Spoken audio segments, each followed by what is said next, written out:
अस्सलाम वालेकुम नाज़रीन, मैं हूं वसीम अली। आप देख रहे हैं चैनल न्यूज़ पॉइंट। नाज़रीन, चीफ जस्टिस पाकिस्तान जाते जाते लीगी क़यादत को टफ टाइम देना चाहते हैं और आज मरियम नवाज़ के खिलाफ जो 4 साल कबल दरख्वास्त दायर की गई थी सुप्रीम कोर्ट के अंदर, उस दरख्वास्त को समाअत के लिए मुकर्रर कर दिया चीफ जस्टिस पाकिस्तान ने। सिर्फ मरियम नवाज़ ही नहीं बल्कि राना सनाउल्लाह और आहद चीमा भी शामिल हैं। उनकी भी दरख्वास्तों को, उनके खिलाफ जो दरख्वास्तें हैं उनको भी समाअत के लिए मुकर्रर कर लिया। और सबसे बड़ी बात जो आपको बताएं कि मरियम नवाज़ के खिलाफ जिस दरख्वास्त को काबिल समाअत करार देकर उसको समाअत के लिए मुकर्रर कर दिया है 22 अगस्त का, उसके ऊपर जब वो समाअत होगी तो उस दरख्वास्त की अगर आप बात करें तो मरियम नवाज़ का वो फैसला ऑलरेडी इस्लामाबाद हाई कोर्ट से आ चुका है। उसके बावजूद अब चीफ जस्टिस क्यों जो है वो 4 साल पुरानी उनको दरख्वास्तें अचानक से याद आ गई, इसके ऊपर बात करेंगे। और दूसरी जो न्यूज़ है वो भी सुप्रीम कोर्ट से रिलेटेड है कि सुप्रीम कोर्ट के अंदर ही आज चीफ जस्टिस उमर अता बंदियाल और जस्टिस मंसूर अली शाह के दरमियान मुकालमा हुआ है। मंसूर अली शाह ने चीफ जस्टिस के बनाए गए बेंच जिसके अंदर वो खुद भी शामिल थे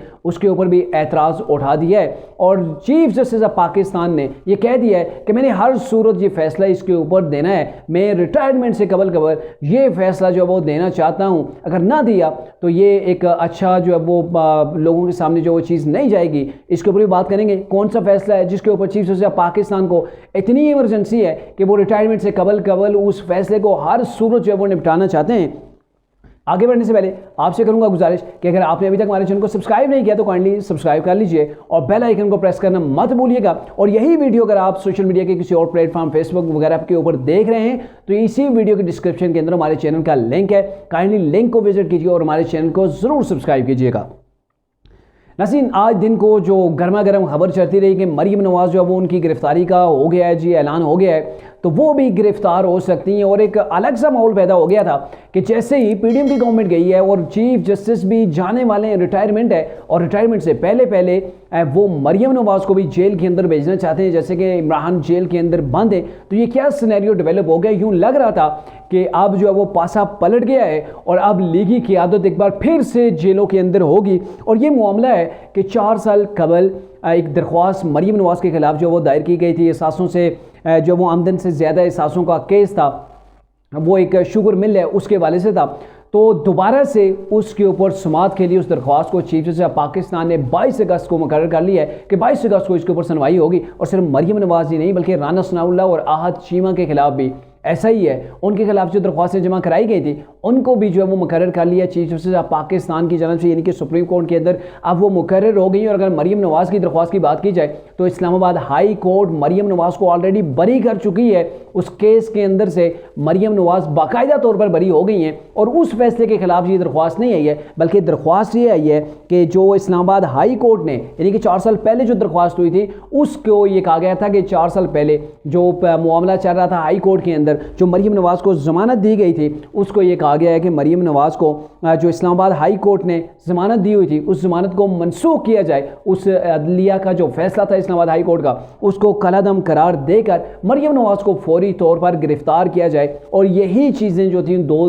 दरख्वास्तें दूसरी थी वो भी ऐसी नौहियत की थी कि राना सनाउल्लाह और आहद चीमा को भी मनी लॉन्ड्रिंग वगैरह और सासे जो उनके थे उनके हवाले से कि उनको फौरी तौर पर ज़मानतें मनसूख करके उनको गिरफ्तार किया जाए।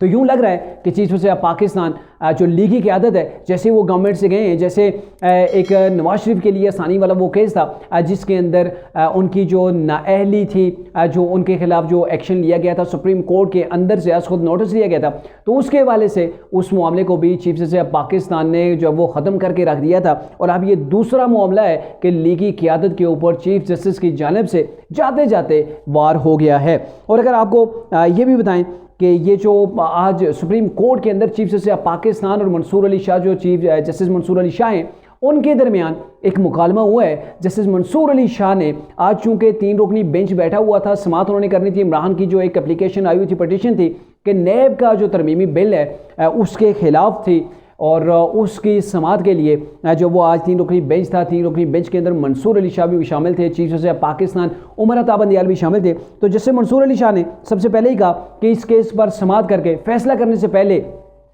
मैं यहाँ पे गुजारिश करूँगा 184(3) का जो मामला था supreme court practice and procedure act के हवाले से, इसकी समाअत की जाए और इसके ऊपर पहले फैसला किया जाए और बाद में जाके नैब का तरमीमी जो बिल था उसके ऊपर जो उसके खिलाफ दरख्वास्त आई है उसको समाअत किया जाए। और यहाँ पे मंसूर अली शाह ने एतराज़ उठाया कि ये 2-3 रुकनी बेंच है, ये ऐसे केस को नहीं इसे सुनना चाहिए, ये केस जो है वो 3 रुकनी बेंच नहीं सुन सकता। इसके लिए आपको चाहिए पहले supreme court practice and procedure जो बिल है उसके ऊपर फैसला कर ले, क्योंकि अगर उसके ऊपर अगर फैसला नहीं किया गया तो ये जो केसेस जारी हैं इनके ऊपर जो वो सवालिया निशान उठ जाएगा। और अगर फैसला किया जाता है, फैसला करने के बाद उस बिल को कालादम करार दिया जाता है तो भी जो है वो क्लियर हो जाएगा, बहुत सी चीज़ें जो है वो शफाफ हो जाएंगी, साफ हो जाएंगी। लेकिन उन्होंने यहाँ पे इस्तदा की कि इस केस के लिए अगर प्रैक्टिस एंड प्रोसीजर जो बिल है चीफ जस्टिस पाकिस्तान उसको सुनना नहीं चाहते, उसको ऐसे ही जो वो पसे पुश डाले रखना चाहते हैं, तो मेरे पास दूसरा भी ऑप्शन है कि आप दूसरा ऑप्शन इस्तेमाल करें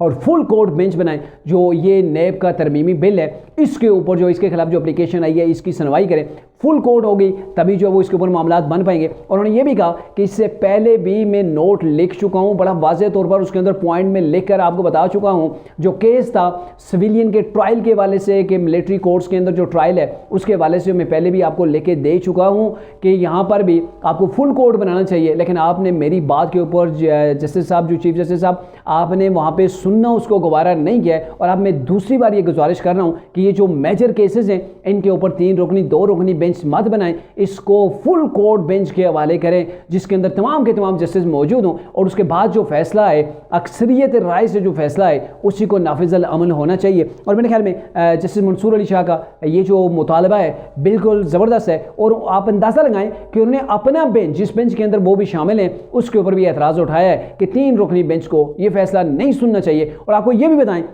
कि चीफ जस्टिस ऑफ पाकिस्तान ने आगे से क्या रिमार्क्स किए। उन्होंने ये कहा कि मामला ये है कि मेरी रिटायरमेंट को कोई लंबा चौड़ा अरसा नहीं रहता है, मैंने जल्द रिटायर्ड हो जाना है, चूंकि 16 सितंबर को उन्होंने रिटायर्ड होना है, तो रिटायरमेंट से कबल मैं ये चाहता हूँ कि ये जो केस है नैब तरमीमी बिल है इसके खिलाफ जो पिटीशन आई हुई है इसके ऊपर मैं फैसला कर जाऊँ और मैं चाहता हूँ कि हर सूरत इसके ऊपर मैं फैसला दे के जाऊँ, बिना फैसला दिए अगर मैं जाऊँगा तो ये अच्छा नहीं लगता। मैं चाहता हूँ पब्लिक इस फैसले को देखे। पता नहीं क्या वजह है कि बड़ा ज़रूरी समझ लिया चीफ जस्टिस पाकिस्तान ने इस केस को निपटाना। और दूसरी जानब आप ये देखें कि जो supreme court practice and procedure bill है उसको भी तो इन्हें निपटा देना चाहिए था, वो भी तो बड़ा ज़रूरी है। उसको चीफ जस्टिस पाकिस्तान नहीं निपटाना चाहते, उसको डिले करना चाहते हैं कि जब तक मैं मौजूद हूँ इसके ऊपर कोई फैसला ना आए। और क्यों ना आए? क्योंकि ये वो बिल था, वो एक्ट था जो पास किया गया था पार्लियामेंट और सेनेट की जानिब से, जिसके अंदर चीफ जस्टिस पाकिस्तान के जो लामुतनई इख्तियारात थे 184/3 के उसके तहत जो है वो उसको जो है वो कम किया गया था। उसके लिए एक अलग कमेटी बन जानी थी कि वही कमेटी जो है वो फैसला करेगी